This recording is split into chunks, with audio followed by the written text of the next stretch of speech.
viviendo, ahorita estaba pensando, la Guerra Fría, ¿no? Se me hace tan impactante que Dios nos ha escogido para establecer su reino en esta tierra, pero a veces no creemos, no entendemos, y entonces todos los planes de Dios ahí se mantienen como a la espera, hasta el momento en que, como cantábamos ahorita, nos sean abiertos los ojos y entendamos lo que Dios quiere hacer. Espero que esta prédica cambie tu vida el día de hoy. Creo que puede ser de mucha importancia para tu vida, y creo que puede cambiar tu vida si tú le dejas. Hoy vamos a ver la cuarta llave. ¿Se acuerdan que estuvimos viendo en Mateo las bienaventuranzas y llevábamos 3 llaves para vivir una vida llena de bendición? Y en Mateo, Jesucristo se avienta, yo creo que el sermón más importante de toda su vida, y ahí nos dice bienaventurados, y se avienta 8 llaves. Hoy vamos a ver la cuarta llave. Entonces, la importancia de mantenernos con hambre, y ahorita les voy a explicar el porqué de la Guerra Fría. En una ocasión, una persona le escribió a un pastor acerca de la canción de YouTube que se llama Aún no he encontrado lo que estoy buscando. ¿Alguien la ha oído? ¿Alguien la conoce? Gracias, Gaby. Gracias, Nancy. Bueno, para los que no, existe una canción de YouTube que se llama Aún no he encontrado lo que estoy buscando. Y entonces esta persona le escribe a este pastor y le dice: ese pudiera ser el lema de mi vida. Y dice: estoy viviendo una situación muy chistosa.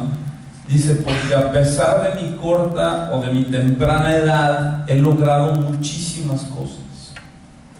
Y entonces le empieza a redactar al pastor todo lo que este cuate tiene. Le dice: he logrado comprar múltiples casas aquí y en lugares de descanso para mi familia. Y entonces le dice: he sido muy exitoso. Él es un banquero. Dice: he sido muy exitoso en las inversiones y he logrado multiplicar mis posesiones, y tenía coches de lujo. Y decía: y estoy casado con una mujer que amo con todo mi corazón, y tengo 2 hijos que también los amo con todo mi corazón. O sea, no nada más eran las cosas materiales, sino también su familia. Y sin embargo, dice: llegan las noches y me siento vacío, me siento superficial y me siento aburrido. Y entonces dice, su conclusión es que le dice al pastor, dice: tiene que haber algo más en la vida que esto. Y hay un libro en la Biblia que nos narra una historia muy similar que le escribió Salomón, que es el libro de Eclesiastés. Si me pueden regalar un agua, se los voy a agradecer.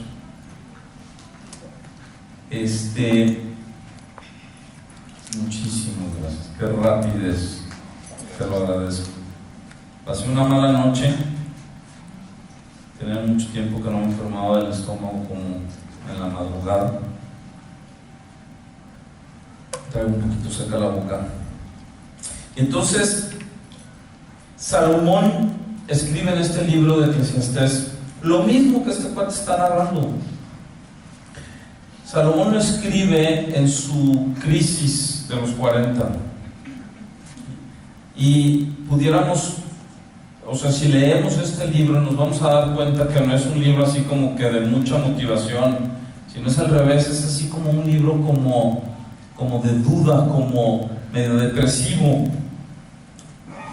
Y al final remonta, y Salomón dice: pero en Dios está todo, pero en Dios se encuentra todo. Y entonces Salomón empieza a describir cómo se sentía, y dice que no está satisfecho, que no encuentra satisfacción en la vida. Y entonces empieza a narrar en el primer capítulo y dice: le voy a intentar por el lado de la educación, me voy a preparar para ser listo, muy inteligente, y empieza a prepararse y a estudiar todo lo que había. Y dice que leyó todos los libros que había en aquel entonces y que adquirió mucha sabiduría. Pero llega al final y dice: estoy vacío, no estoy satisfecho. Y entonces empieza a decir: pues tengo que buscar por otro lado. Y decide tratar de hacer una carrera, tener éxito en la vida, y se pone metas grandes. Inclusive él dice: y llegué a ser el rey de Israel. Y dice: y no llenó mi vacío. Y decide también hacer un montón de proyectos y de cosas buenas para su nación, y seguía vacío. Y entonces dice: ¿será que estará en el dinero? Y entonces empieza a acumular grandes cantidades de dinero. Y para aquel entonces llega a ser el hombre más rico de la tierra, con todos los lujos que se podían tener, con todas las posesiones que se podían tener, y llega al final de todo y se encuentra vacío. Entonces dice: bueno, entonces ¿será que la llenura estará en el alcohol, en las mujeres, en las canciones, en la diversión? Y le da vuelo a la hilacha, pero de veras le da vuelo a la hilacha, al grado de que las mujeres convierten su corazón o lo apartan de Dios. Y entonces se da cuenta que eso tampoco tenía la respuesta, y que también eso lo deja vacío. Entonces se da cuenta de que nada lo saciaba y que seguía con esa hambre en el interior. Y yo creo que a nosotros nos pasa lo mismo. No sé si les ha pasado que se encuentran con hambre, pero no saben de qué. Muchas veces es curioso, porque cuando vamos a salir a comer, mi familia y yo, hay veces que sabemos claramente lo que queremos, pero a veces salimos y no sabemos. ¿Y qué se les antoja? ¿Y qué quieren? Y entonces nos empezamos a aventar la pelotita. No, pues decide tú, no, pues decide tú. Y tenemos hambre, pero no sabemos de qué. Y muchas veces así nos pasa en la vida. Ahora, tener hambre no es malo. Jesucristo dijo: bienaventurado el que tiene hambre y sed. Pero él decía en específico: hay que tener hambre y sed de justicia, que de hecho es una de las cuartas llaves. Dichosos los que tienen hambre y sed de justicia, porque serán saciados.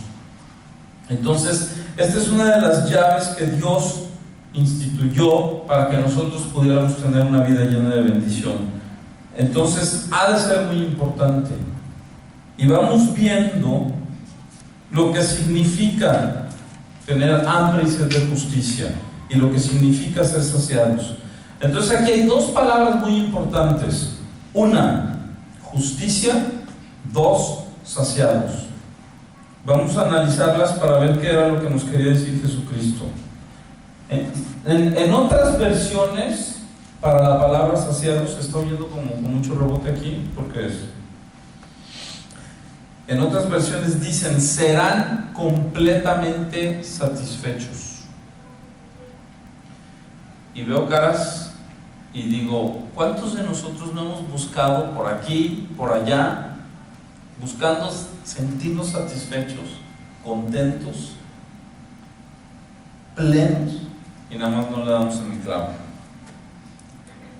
Eso quiere decir que vivirán una vida llena de satisfacción, pero para eso la Biblia dice que debemos de tener hambre y sed de justicia. Y yo pregunto: ¿qué es justicia? Jesús dice que es una de las 8 llaves, el tener hambre y sed de justicia. Pero ¿cómo le hago para tener hambre y sed de justicia cuando ni siquiera sé lo que significa justicia? La palabra justicia es una palabra muy importante en la Biblia. La podemos ver cientos y cientos de veces en la Biblia. La Biblia dice que Dios es justo, que la palabra de Dios es justa, que Dios fundó su creación en justicia, que Dios ama la justicia, que Dios recompensa a las personas que son justas. Dice la palabra de Dios que Noé y que Abraham fueron hombres justos, que un día Dios va a juzgar a la humanidad en justicia, que Dios hizo un pacto con Israel en justicia. Entonces podemos ver la palabra justicia sin número de veces en la Biblia. Así que, ¿qué quiere decir la palabra justicia? Justicia tiene que ver con dos cosas, y que va a estar muy relacionado con el mensaje del Evangelio, que Evangelio quiere decir buenas nuevas. Justicia tiene que ver con una relación, número uno. Número dos, tiene que ver con un estilo de vida. Número uno, una relación quiere decir estar bien con Dios. Me llama la atención que la palabra para justicia en inglés quiere decir righteousness, y quiere decir to be right with God. Entonces, de alguna manera es la misma palabra. En español no se da esa circunstancia, pero quiere decir estar bien con Dios. Eso es justicia en términos de una relación.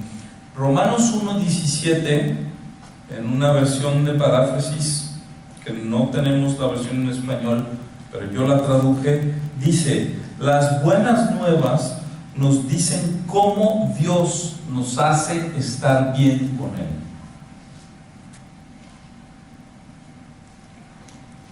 Entonces, justicia quiere decir una relación y un estilo de vida. En la relación quiere decir que estemos bien con Dios. Ahora, ¿cómo vamos a estar bien con Dios? El Evangelio, las buenas nuevas, nos van a enseñar cómo estar bien con Dios. Y para descansar, es Dios quien nos hace estar bien con Él. No tiene nada que ver con nosotros. Es algo que Dios hace por nosotros, que nosotros no podemos hacer. Número dos, es un estilo de vida. Y quiere decir vivir correctamente, vivir como Dios pretende que vivamos. Es vivir de acuerdo a las reglas de Dios. No se trata de lo que... Platicaba yo con un amigo, ahora que andaba de viaje, platicaba con un amigo porque mi estilo de vida, mi manera de pensar le causa mucho conflicto. Dice que no entiende, y dice que le gusta viajar conmigo porque dice que traigo equilibrio a su vida. Y entonces, platicando con él, me debate N cantidad de cosas y piensa un montón de cosas. Y entonces él decía: es que yo creo que me voy a ir al cielo. Yo le decía: qué bueno. Y le decía yo: ¿en base a qué piensas que te vas a ir al cielo? Y entonces él decía: pues en base a que creo que soy una persona buena. Y entonces yo le decía: pues déjame, te doy una mala noticia. Resulta que no depende de ti, depende de Dios. Entonces, vivir correctamente como Dios pretende y vivir, no vivir, y estilo de vida. No, esa es la segunda, se me fue el rollo. La relación, estar bien con Dios, una es de posición y la otra es de práctica. Una es No sé si me doy a entender con lo que quiero decir de una posición. O sea, la cuestión de una relación es una posición en la que me pone Dios. Dios me pone en una cierta condición que me permite estar bien con Él. Esa es la relación. Y en cuanto al estilo de vida, es una práctica. Aquí yo no tengo nada que hacer. En la posición yo no tengo nada que hacer. Dios lo hace todo. En el estilo de vida es una decisión. Y por eso desde el principio que espero que esta prédica cambie tu vida.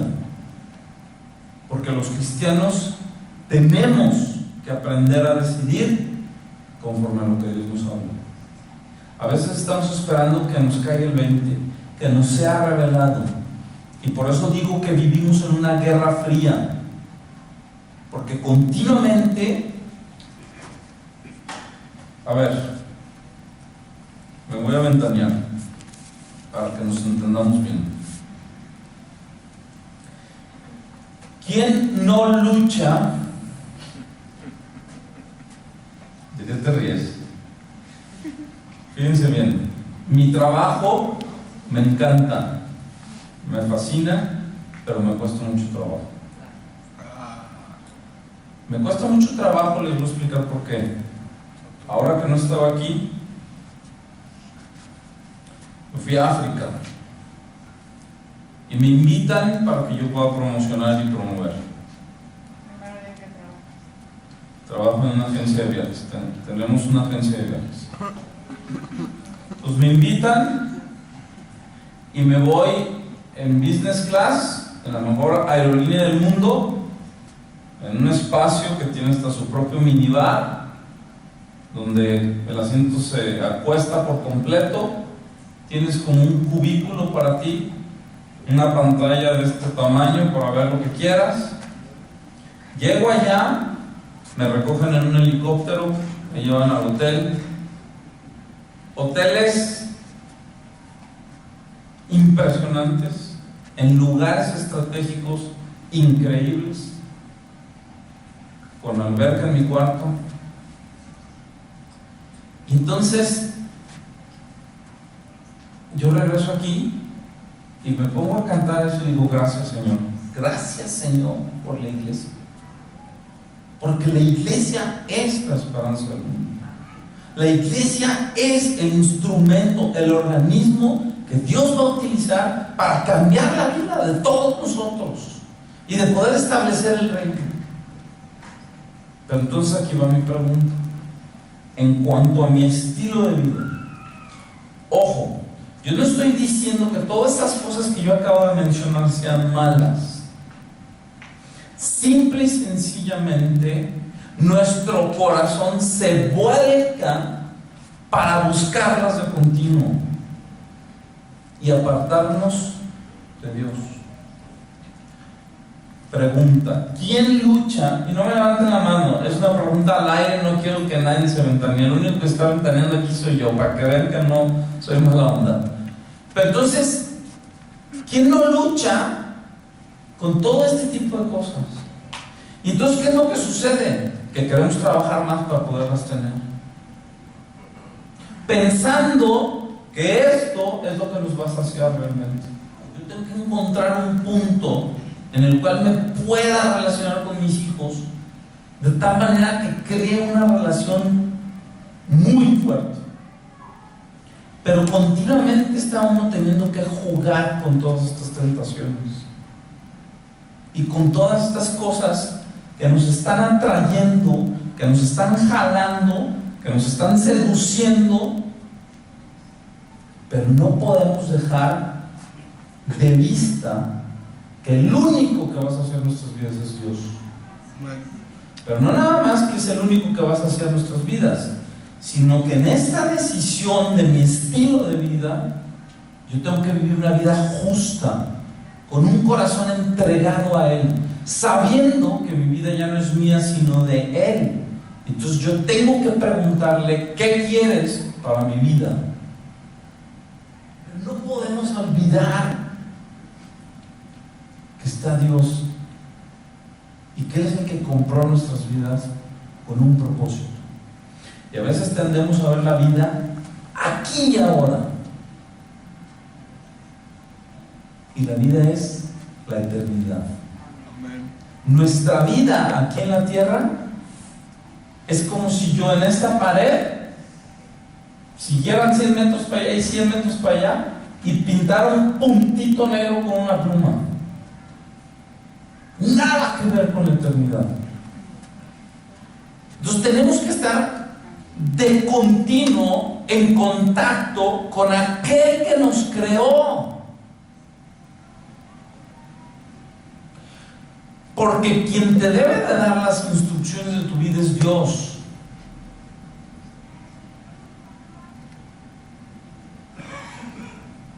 Porque Dios no es religioso. Y a veces la gente deja de hacer cosas que van a impactar al mundo porque creen que no van, o la iglesia dice que no van. Dios es el que te debe decir qué onda. Por eso esto no es una religión. Una religión son formas, ritos, reglas, leyes. Es una relación con Dios, en donde yo, por voluntad propia, en mi estilo de vida, me tengo que meter la palabra de Dios para encontrar ahí cuál es el plan perfecto de mi vida. Porque a cada uno de ustedes lo va a usar en una esfera diferente para alcanzar gente. Y es por eso que hay que estar sensibles. Primera de Juan 2:29 dice: todos los que practican la justicia son los verdaderos hijos de Dios. Entonces, díganme ustedes si necesitamos practicar la justicia o no. Y veo demasiados jóvenes, chavos, les voy a decir una cosa.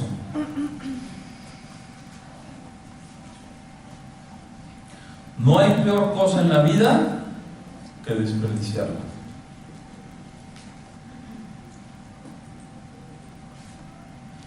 Y pasan los años, y pasan los años, y pasan los años, y vamos navegando por la vida. Yo les voy a hacer un reto. Tómense 5 minutos para preguntarle a Dios: Dios, ¿cuál es tu plan para mi vida? Porque les voy a decir una cosa: Dios tiene grandes cosas para ustedes, más allá de lo que ustedes puedan imaginarse. Y les repito, Dios no los va a meter en un monasterio, los va a encerrar en 4 paredes y les va a decir qué onda. Dios no es así. Porque Dios quiere que estemos afuera en el mundo, tocando a la gente del mundo. Les voy a decir, chavos, una vez se hizo una encuesta y básicamente a los chavos les hacían 2 preguntas. Una, y todo se refería en si podían o no confiar en Dios. O sea, ese era el meollo del asunto. Eso era lo que querían averiguar con los chavos: si podían los chavos depositar su confianza, sí o no. Y les hacían 2 preguntas. Si tú le entregas tu vida a Dios, ¿qué va a pasar con tu vida? No, pues me va a mandar a África. La mayoría, no la mayoría, el 100% de los jóvenes pensaba: ¿me va a mandar a algo o me va a pedir algo que no me gusta? Y déjame te contradigo: Dios te hizo. Si fuéramos computadoras, Él conectó los cables. Él personalmente con sus manos conectó los cables. ¿Qué quiere decir eso? Que Él sabe lo que te gusta porque Él te lo puso dentro de ti. ¿Sí me explico? Dios necesita empresarios, abogados, doctores, futbolistas, cantantes, músicos, artistas. Ponle el nombre que quieras. No creas que Dios te va a encerrar en 4 paredes. Dios necesita deportistas extremos, esquiadores, Todos los chavos que andan ahora con estos rollos del GoPro y que hacen unas locuras. Pero ve cómo cada vez... ¿Vieron la pelea de Pacquiao con Mayweather? ¿Qué hizo Pacquiao? ¿Se dieron cuenta o no se dieron cuenta? Su equipo, todo su staff y él traía una camiseta que decía: Jesús es el Señor. ¿No? ¿De puedo creer que él está metido en una iglesia orando todo el día? Dedica el tiempo suficiente para saber: Dios, ¿qué quieres con mi vida? ¿Dónde me quieres? ¿Dónde voy a exponer el Evangelio? Y déjenme les digo una cosa: millones de personas lo vieron. Entonces vamos a ver dos cosas. ¿Cómo es que Dios me hace estar bien con Él? ¿Y cómo me mantengo hambriento y sediento para vivir una vida justa delante de Dios? En el ámbito en el que te llame Dios. Entonces, ¿por qué me debe importar querer vivir correctamente una vida con Dios? ¿Por qué me debe importar tener hambre y sed de justicia cuando muchas personas con las que yo vivo cotidianamente no les importa? Amigos, gente del trabajo, parientes, no les importa vivir correctamente con Dios. No les preocupa. Dios no está dentro de su ecuación de vida. Entonces, ¿por qué a mí sí me debe importar? ¿Por qué a mí sí me debe importar? Dos razones. Porque es la única manera de vivir y es el único camino para la salvación. Entonces, si a ti te interesa la salvación, ahí está tu respuesta. Proverbios 12:28. Tampoco la pasé porque también es una paráfrasis que traduje del inglés al español. Justicia es el camino a la vida y el sendero a la inmortalidad. Proverbios 12:28. ¿Qué quiere decir el camino a la vida? Que cuando estabas desconectado de Dios, no estabas viviendo, estabas existiendo. Vivir es cuando conoces tu propósito, cuando entiendes tu propósito y lo llevas a cabo. Muchas personas realmente no están viviendo, están solo existiendo, logrando llegar al fin de semana. Uno de mis hijos es así como que lo único que espera es que llegue el fin de semana. Entonces yo digo: cuate, es que la vida no es el fin de semana. Tu vida está siendo formada, tú estás siendo entrenado, tú estás siendo capacitado. ¿Para qué? Para lo que Dios tiene para ti. Pero si ni siquiera te tomas la molestia de preguntarle, pues ¿cómo vas a saber? Pues claro que lo único que vas a estar esperando es que llegue el fin de semana. Chavos, les voy a decir una cosa: no hay nada mejor en la vida que vivir con un propósito. ¿Me escucharon? Los chavos, todos los que tengan de 50 años para abajo.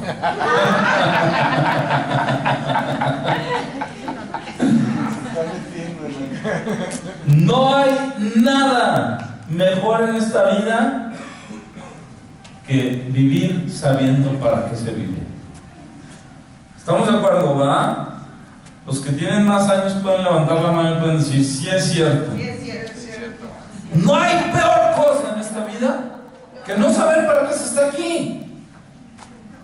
Y anda uno un día para un lado, otro día para otro lado, que eso es lo que nos está reflejando Salomón en el libro de Eclesiastés. Lo intentó todo. Obviamente, cuando habla de la fiesta, pues yo me imagino que en aquel entonces la droga que se usaba se la daban hasta por las uñas. ¿Sí me explico? ¡Claro! ¿Y sabes cuál fue su conclusión? Nada me satisface. Nada me satisface. Y termina concluyendo: Dios, es Dios. Y ojo, Armando, como iglesia tenemos un gran reto. Por eso nosotros dijimos que queremos ser una iglesia práctica. No queremos ser una iglesia encuadrada. No queremos ser una iglesia de religiosidad. Porque no queremos encuadrar a la gente en un modelo que no va a impactar allá afuera en el mundo. Queremos que la gente ame a Dios y salga afuera e impacte. Y es un gran reto que tenemos, porque continuamente lo tenemos que estar buscando y tenemos que lograr que la gente conozca a Dios, se enamore de Él y vaya e impacte en la esfera a donde fue llamado. Dios no está pretendiendo que todos estén aquí de tiempo completo en la iglesia. Entonces, ¿quién va a estar ahí? Ustedes chambien duro para que nosotros podamos prepararnos cada vez mejor y capacitarnos mejor. Por eso se tiene que dar dinero. No crean que es para que... Hay un concepto equivocado ahí. Hay una mentira del diablo que no está permitiendo que la iglesia crezca. Y por supuesto, de este lado, gente que ha cometido errores, que ha dañado esa situación. También tenemos que tener cuidado nosotros de eso. San Agustín dijo: Dios nos hizo para Él y nuestras vidas no tienen sentido hasta que encontramos la paz en Él. Fuimos creados por Él y para Él. Y hasta que no entendamos esto, la vida no va a tener sentido.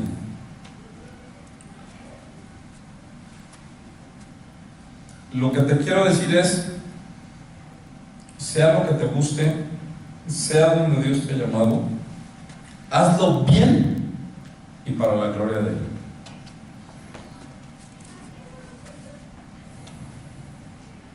El chiste de la vida es que conozcamos a Dios. Jesucristo lo dijo. Y no solo es el camino a la vida aquí en la tierra, sino también es el camino a la vida eterna en el cielo. Dios mío, fue tardísimo. La vida eterna en el cielo no es una obligación, es una elección. Dios no nos forza a la eternidad. Dios nos deja en libertad para que nosotros decidamos. Eso es amor.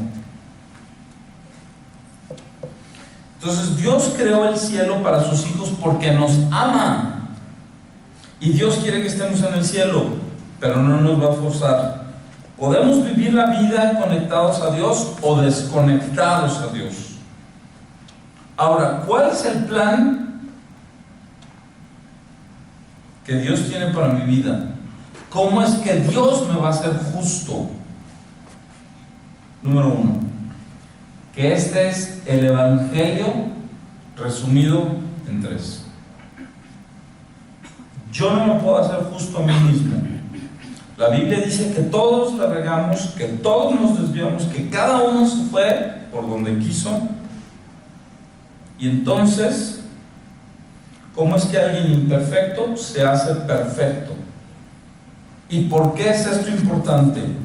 Tenemos que entender que cuando Dios creó el cielo para sus hijos, porque los ama, creó un lugar perfecto en donde no existe ni pecado, ni maldad, ni nada parecido. Entonces, ¿cómo va a permitir Dios que alguien imperfecto entre a un lugar perfecto? No puede. Porque entonces, déjame te digo una cosa, no habría diferencia entre el cielo y la tierra.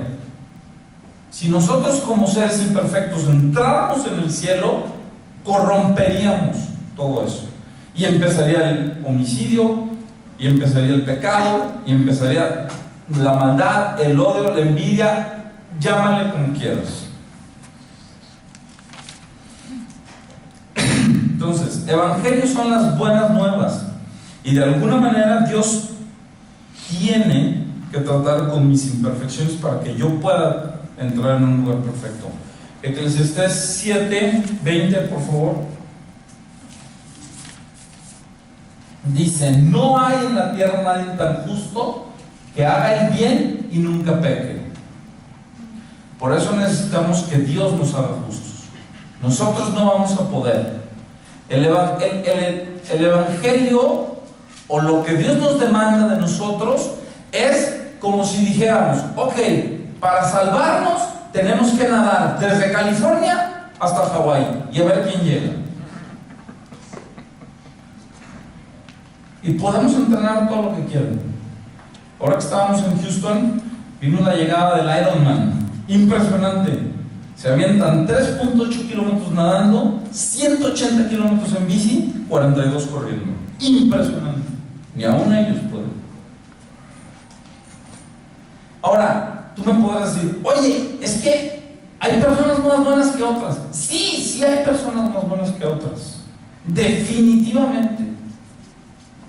Pero nadie las hace. Por eso te pongo esta analogía de que nadar de California a Hawái, nadie las, ni el más preparado va a llegar. Se va a ahogar en algún momento del trayecto. Entonces, oye, ¿hay personas más buenas que otras? Sí, sí las hay. Pero ni aún esas llegan a la perfección. Romanos 3:20, por favor. Pues nadie llegará jamás a ser justo ante Dios por hacer lo que la ley manda. La ley sencillamente nos muestra lo pecadores que somos. Los únicos que creen que pueden cumplir los mandamientos son aquellos que no los conocen. ¿Sí? Mi mujer me dice, ya, córtale. Híjole.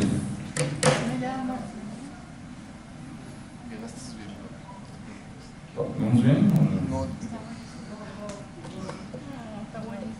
¿Qué hacemos?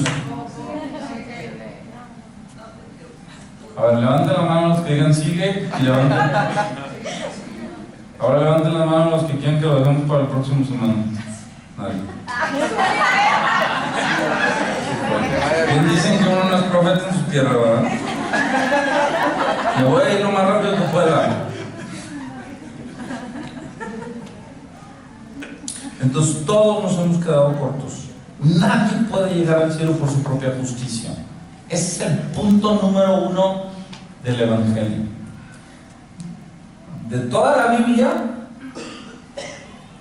que llega a la conclusión del Evangelio, que son las buenas nuevas, lo vamos a dividir en 3 puntos. 1, no puedo yo en mí hacer lo suficiente para llegar al cielo. ¿Quedó claro? ¿Claro? Punto número 2. Dios mandó a Jesús a pagar por mis pecados para que yo pudiera ser justo. Te la pongo de esta manera. Imagínate que tú viviste una vida de crimen y de pecado a todo lo que da, pero resulta que te agarran y te llevan al tambo y llegas un día al juzgado y entonces el juez dicta la sentencia y dice, te vas a la cárcel por el resto de tu vida por el pecado que hiciste. Del tamaño del pecado, tamaño de la sentencia. Entonces, el juez con el martillo, ¡págate! ¡Culpable! Tamo. Pero en eso, se levanta el juez, se quita su capa, y para el asombro de todo el mundo, ¿qué onda que está pasando? ¿Qué onda? Se para, se sale de su silla, se va y le dice, pero te amo. Y alguien tiene que pagar por ti. Yo voy a pagar por ti. Tu sentencia la cumplo yo. Tú te puedes ir libre. Eso fue lo que sucedió. ¿Claro? Eso fue lo que sucedió. El martes pasado en el estudio yo les decía que lo único que yo no hago cuando estoy cantando es decirle Dios te amo. Me cuesta mucho trabajo. No quiero mentirle a Dios. Quiero ser bien sincero con Él. Pero preparando este estudio me di cuenta que nunca voy a poder yo amar a Dios si no entiendo lo que Él me ama a mí. Entonces tengo que trabajar en entender y en conocer lo que Él me ama. ¿Culpable? Culpabilísimo. Nadie le quitó su culpa. ¿Sí me explico? Nadie le quitó su culpa. Simple y sencillamente el juez que lo juzgaba ahora se hace su salvador. Y le dice: yo te juzgué porque de acuerdo a la ley eres pecador y eres culpable, pero ahora yo tomo tu lugar y yo me quedo con tu lugar.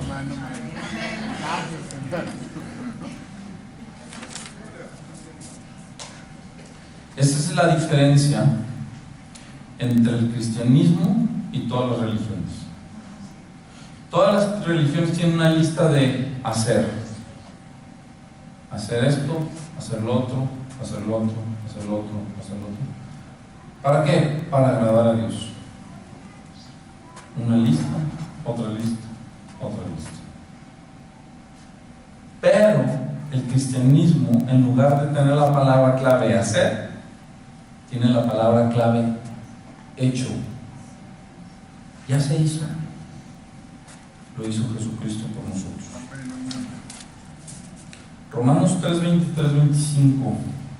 Pues todos hemos pecado, nadie puede alcanzar la meta gloriosa establecida por Dios. Sin embargo, Dios nos declara justos gratuita y bondadosamente por medio de Jesucristo, quien nos liberó del castigo de nuestros pecados. Esas son las buenas nuevas. Ay, güey. Perdón, pensé que me faltaba la tercera.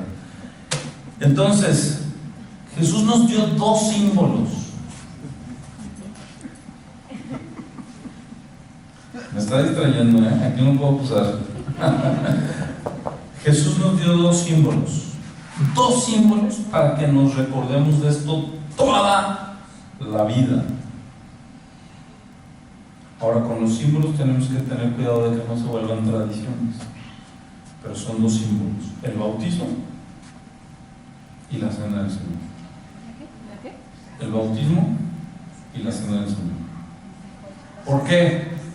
En el bautismo representa la muerte, la sepultura y la resurrección. Por eso es que todos nosotros nos tenemos que bautizar. ¿Para qué? Para declarar públicamente que creo en la muerte de Jesucristo, la sepultura de Jesucristo y la resurrección de los muertos. Y la cena del Señor es lo mismo. 2 Corintios 5:21, por favor. Dice: pues Dios hizo que Cristo, quien nunca pecó, fuera la ofrenda por nuestro pecado, para que nosotros pudiéramos estar en una relación correcta con Dios por medio de Cristo. Jesucristo dijo: yo soy el pan de vida. Y Jesucristo dijo también: el que tenga sed, que venga y que beba de mí. Entonces la cena del Señor es el segundo símbolo que tenemos para recordar lo que Él hizo con nosotros. El juez que nos declara culpables, que quita su capa y se convierte en nuestro Salvador. Entonces, punto número 1 del Evangelio: yo no puedo hacer nada. Punto número 2 del Evangelio: Jesucristo vino a esta tierra para entregarse por mí, para perdonar mis pecados. Punto número 3: acepto por fe lo que Dios hizo por mí. Eso es todo lo que tengo que hacer. Romanos 3:22 dice: Dios nos hace justos a sus ojos cuando ponemos nuestra fe en Jesucristo. Y eso es verdad para todo el que cree, sea quien fuere. Si era musulmán, si era sicario, si adúltero, si ladrón, fuera quien fuere, no hay límite. ¿Claro? ¿Queda claro? Dios nos hace justo a sus ojos cuando ponemos nuestra fe en Jesucristo. No hay nada que nos pueda impedir que nosotros aceptemos a Jesucristo como nuestro Señor. Romanos 10, 9, 10, por favor. Si declaras abiertamente que Jesús es el Señor y crees en tu corazón que Dios lo levantó de los muertos, serás salvo. ¿Es la escritura que es Nueva Traducción Viviente? Cámbiame, ¿no? Please. ¿No lo tienes? ¿Nueva Traducción Viviente? ¿Es esa? Pregunto. ¿Sí? Si no, aquí lo hago rapidísimo.